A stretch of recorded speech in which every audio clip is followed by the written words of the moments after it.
Fala galerinha, tudo bem com vocês? Ó o bonde aí do canal Crush Cortes para mais um vídeo. Deixa eu ler a colinha aqui. O corte hoje é do vídeo, título assim: Como nasce a Operação Integration. É do vídeo do Inteligência Limitada, tá? Eu vou deixar o link na descrição aí do vídeo oficial, tá? Os convidados de hoje são Carla Albuquerque, Joel Paviotti e Luciano Santoro. Eles vão bater um papo sobre a Operação Integration, que investiga as empresas de bet e os jogos de azar, e também sobre o caso do P. Diddy, sei lá como é que fala, que está causando alvoroço nos Estados Unidos. É só bafafá aqui, né? Bora lá pro vídeo? Como é que começa essa operação? Vamos começar do princípio, né? Vamos... Como é que começa? Platão já diria, né, que o começo é a parte mais difícil do trabalho. Então, pra gente explicar como que começa, né? E aqui, já adiantando um spoilerzinho, quando eu olho, analisando tecnicamente um processo como esse, que é o que eu faço normalmente no meu dia a dia, e esse eu tenho mais liberdade para falar, porque não sou um dos advogados do caso, então eu tenho completa liberdade para falar. Analisando quanto... Nos diga. Um advogado, um doutor em direito, do jeito que eu gosto. Né? Parar e analisar. Um jurista. Jurista. É que eu não gosto de usar esse termo jurista, que eu acho que a pessoa precisa ter muito mais do que eu para ser um jurista, não, né? Mas eu vejo algumas pessoas humilde. Que já sentaram nessa cadeira, que mal se formaram na faculdade e falam, eu sou jurista. Não, desculpa. Falta muito, né? Falta você ser muito professor para isso. Mas pra gente colocar, mira lá, sem brincadeira, analisando o processo. Isso aqui são algumas anotações do processo. Se a gente analisar, fiz umas anotações, como eu falei, a gente vai fazendo anotações. A primeira anotação que eu fiz já foi na página 46, que se fala justamente sobre a legalidade das provas. Foi a primeira. Já na página 46, falando, olha, as provas aqui, ao que parece, eu coloco assim, ó. Observação, página 46 do inquérito policial. A solicitação direta da Polícia Civil para o COAF. Ô galera, parando aqui o vídeo rapidinho, só para pedir aquele like, tá bom? Se inscreve se não for inscrito no canal e ative o sininho de notificações para não perder nada, beleza? Bora lá. Do relatório de inteligência financeira das pessoas físicas e jurídicas. Primeira dúvida sobre a legalidade. Já havia inquérito policial? Então, a primeira dúvida que se coloca é sobre a legalidade das provas que foram obtidas. O que aconteceu? Logo de plano, eles foram numa banca, que eles dizem que é a banca Caminhos da Sorte, que seria, como a Carla falou, do pai, dono do esporte da sorte. O Darwin Pai. E foram lá, e quando eles entraram, a polícia entrou lá e fez uma VPI. O que é a VPI da polícia? Verificação preliminar de informação. Ou seja, não tem um inquérito policial instaurado. Como assim? Eles foram lá, e nesse local, eles constataram que eram feitos diversos tipos de apostas, segundo a polícia. Então, o que eu tinha ali? Segundo a polícia, o jogo do bicho. É nada. Apostas esportivas. Que isso? Em ambiente físico, segundo a polícia, seria proibido, só poderia fazer no virtual. Já é o primeiro erro, porque ali autorizou. Então a gente tem uma autorização desde o ano passado. Então já estava equivocado. E com isso, eles ainda prenderam um caderno lá, onde neste caderno tinha algumas informações sobre o bicho e um F que eles entenderam que era de futebol, com algumas anotações. Com isso em mãos, eles ainda fizeram e conseguiram apreender R$180 mil. E entenderam que nesse caderno escrito à mão, teria uma... Tem essa imagem aí?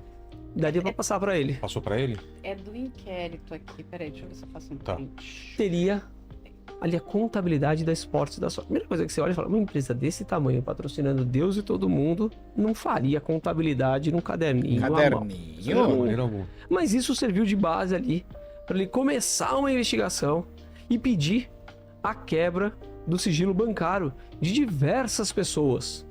E já tinha pedido a quebra do sigilo fiscal num outro procedimento que foi aquele originário. Aí moeu, hein? Então é ali que começa. Quando chega esse relatório de inteligência financeira, o que é o relatório de inteligência financeira? Diversas operações podem ser consideradas como indicativos, possíveis indicativos de operações atípicas e que possivelmente seja alguma lavagem de dinheiro. Provavelmente, Vila, o teu nome em algum momento está apontado lá no COAF com alguma operação que você fez. Você mandou, por exemplo, sei lá, R$500 mil para uma pessoa jurídica que você não faz isso normalmente, essa informação vai ficar apontada no COAF, mas eles não têm como saber se essa informação é indicativo de um crime ou não. Você pode ter comprado um carro, você pode ter comprado uma casa, você pode ter comprado um estúdio, você pode fazer N coisas. O que o COAF faz? O COAF, ele recebe todas essas informações. Então ele é um grande concentrador de informações de diversas pessoas que são obrigadas a prestar essas informações, como bancos, corretoras, consórcios, registros públicos e assim por... São diversas as pessoas que têm que prestar a informação ao COAF. E o COAF vai pegando aquelas informações. Há um tempo atrás, Deve a ser gente da hora discutiu trabalhar no no Superior COAF. Tribunal de Justiça, Legal. depois no Supremo Tribunal Federal, se o COAF poderia, ao receber essas informações, que é o tema 990 do STF, encaminhar quando ele tivesse suspeita para os órgãos de segurança pública, Polícia Civil, Ministério Público Estadual e Federal, aqueles relatórios de inteligência. E o STF entendeu o quê? Não só pode, como o COAF tem um dever, porque ele é são servidores públicos, e o servidor público, quando ele está diante de um indício de um crime, ele tem que comunicar.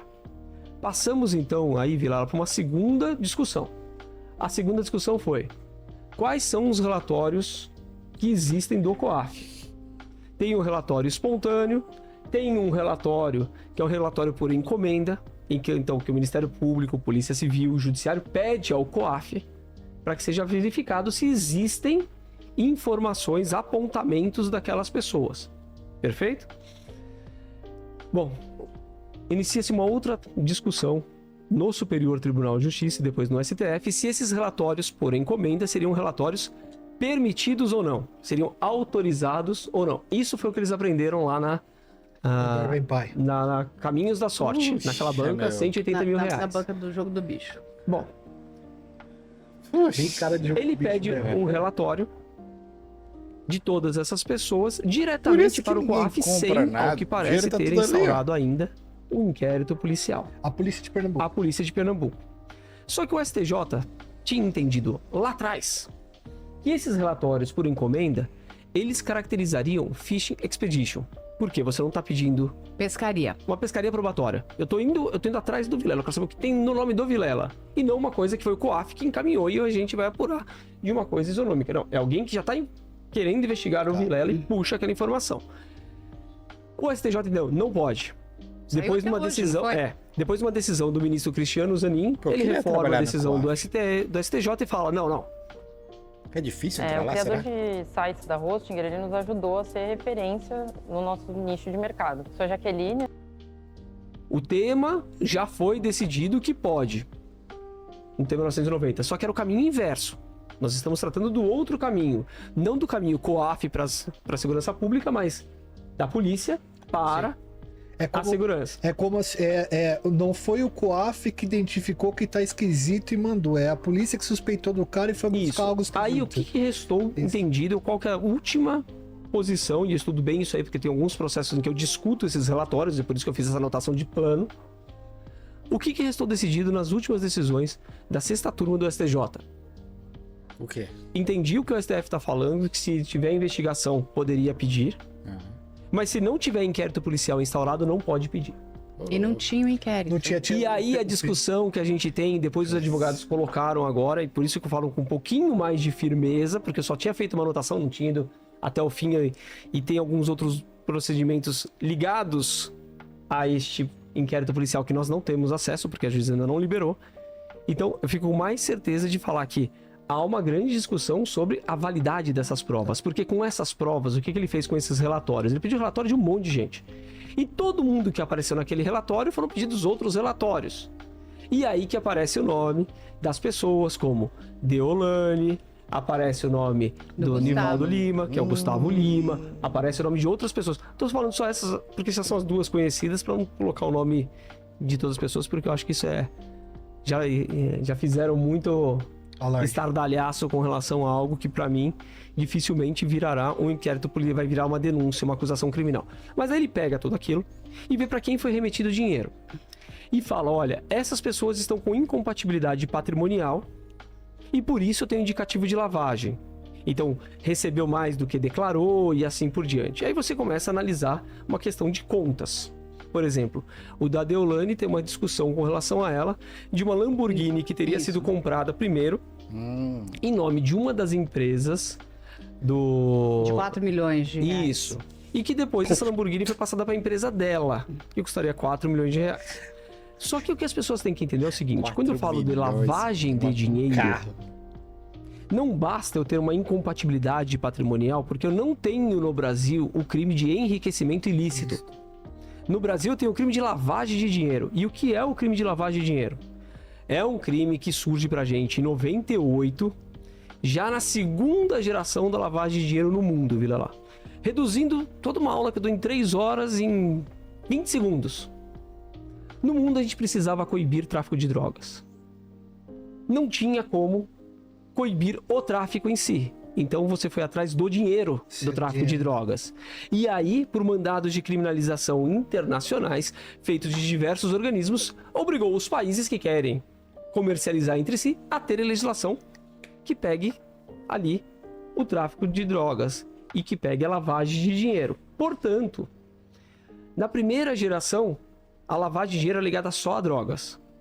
Numa segunda geração de leis, que foi quando o Brasil entrou em 98, já tinham outros crimes, como terrorismo, financiamento de terrorismo. Então você começa a incluir outros crimes, crimes contra a administração pública e outros tipos penais. Sonegação de bens, por exemplo, sonegação fiscal. Nessa segunda geração não tinha. Então a gente não tinha crimes tributários. Eram apenas aquelas condutas que estavam previstas na lei de 98. Em 2012, nós mudamos essa lei. E essa lei passa a admitir, como objeto de lavagem, tudo que vier de uma infração penal antecedente. Infração penal, nós temos 2 tipos. Ou é crime, ou é contravenção penal. As mais sérias são consideradas crimes. Então são aqueles crimes que estão na nossa legislação que levaria a pessoa a cumprir pena no sistema penitenciário ou a cumprir outras medidas alternativas ou pagamento de multa. Contravenção penal não é crime, mas ela continua sendo uma infração penal. E nós temos uma lei chamada Lei das Contravenções Penais, que no seu artigo 50 tipifica os jogos de azar, que sempre a gente entendeu como aqueles jogos de azar, basicamente o jogo do bicho. Basicamente era o jogo do bicho, que é o que a gente sempre teve. O que o delegado sustenta no inquérito policial? Que há uma mesclagem de dinheiro do jogo do bicho, da Caminhos da Sorte, com a Esporte da Sorte, e que as é de pai e filho. Porque pega o nome dos pais, do filho, começa a fazer tudo isso, e que as condutas do jogo em aposta esportiva e o jogo do Tigrinho, e tem outros jogos que são similares a esse, eu não conheço muito bem porque eu não entro nessas plataformas, e outros jogos similares a esse se caracterizariam como infração penal antecedente por serem jogos de azar. Aí vem a defesa consistente, muito consistente,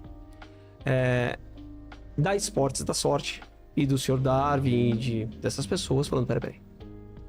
Nós estamos falando de uma legislação até 2017, eu tô falando de 2018 pra frente. Porque as coisas mudam. Porque eu tenho 3 gerações, essa é a defesa deles, tá?